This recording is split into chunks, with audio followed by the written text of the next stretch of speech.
Well, the sociologist and psychologist in me made me recognize that sports was one of the most important factors in the development of a child.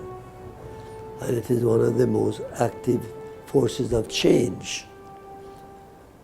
Change was possible in the football program at the top, the Premier League, when Tivoli couldn't play Arnett Gardens at Arnett Gardens. Arnett Gardens couldn't play Tivoli at Tivoli. You had to go to camp.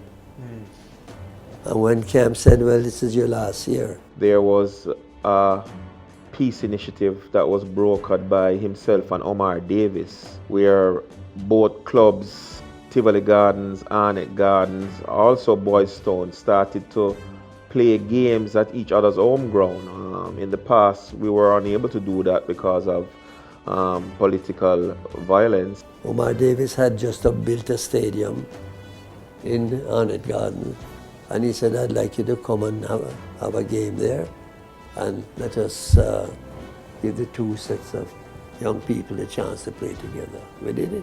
It was a success, a huge success. And from then on, we've been playing both teams in either area, and that became a model for breaking down political barriers. It has also aided young people who are not necessarily on teams, but want to just play, and to keep them off the streets and in trouble. So we have had a lot of activity that has ended up in national teams and benefits for the young people, some of whom are earning money that nobody else in Jamaica is earning. I believe one of the sporting legacies that Edward Seaga would have left after all these years would have been the PLC. The PLC, I believe, is the single most important thing that has happened in football since the '98 World Cup qualification. In the earlier days, 2008, we were coming to a point where the whole thing was going to close down because the sponsors' money was being used by the JFF for purposes of their own purposes, bringing teams here to play against their teams, etc. And the league that is to feed into the JFF was soon to crumble. So we set out to find sponsors for the league. And we told the JFF that from henceforward, the league was going to be promoted and had the sponsors. And the JFF would be recognized in a way that we say it is a JFF league. So we'd give them the promotion, but we would require the funding. The ability for the clubs to feel independent, where they can go out and source their own income, their own revenue, and their own sponsorship. And it's good when 12 people can sit down around a table and decide the direction in which they want to go. And the future augurs well for other sporting activities to follow the lead that the PLC has done, where everything that is done for the PLC is done for the benefit for all participants. I remember quite a few years ago sitting down with Mr. Seaga at a cricket match at Wolmer's. And I was saying, Mr. Seaga, what does he know about cricket? So I kind of leaned across to him and I said, you know about this game here, Mr. Seaga?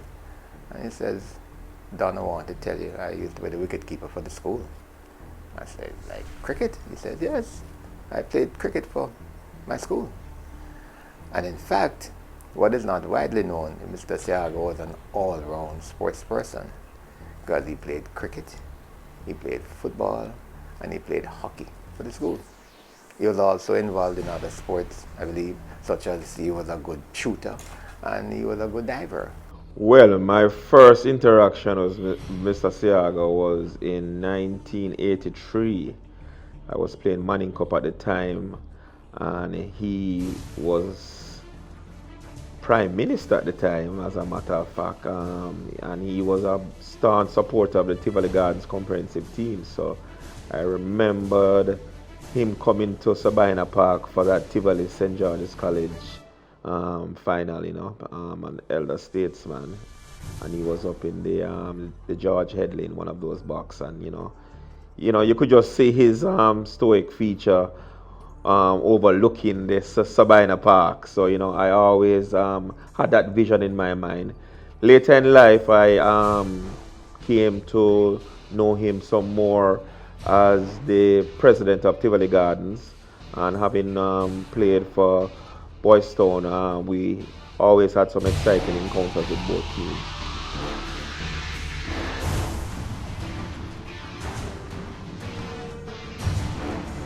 He's very democratic. A lot of people wouldn't believe that. You know, he always asks fellow directors their opinions in making decisions, and he's always looking out for all the other clubs. He's a true sportsman, a lover of the game, and a real lover of people in general.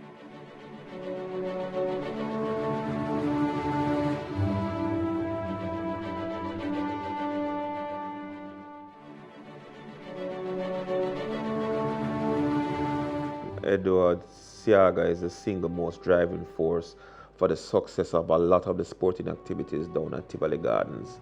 From netball to football to basketball, you name it.